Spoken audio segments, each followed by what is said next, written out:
Yan, signal light to the left. Next naman po sa right. Ayan naman po ipapakita sa atin pag nag-signal tayo sa right. Next naman po. Next trigger po natin is yung hazard. Once po nag-hazard tayo, ayan po ipapakita. Sige sir, patanggal nga muna. Ayan, pinapakita rin yung gulong natin at saka yung line sa gitna. Homepage. Ayan, may voice command din tayo. Next naman po natin trigger is yung reverse. Pag nag-reverse po tayo sir, yan po ipapakita sa atin. Ayan po kitang-kita yung ating bumper. Tapos may lanes po tayo dyan pang guide. Next naman po, galaw po natin yung steering wheel po. Ayan. Pinapakita rin po dyan yung integration ng ating stocks po.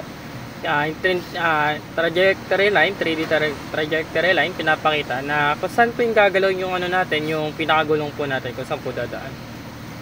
Yan po. Pag tinanggal po natin yung reverse natin, automatic po siya mag-home po.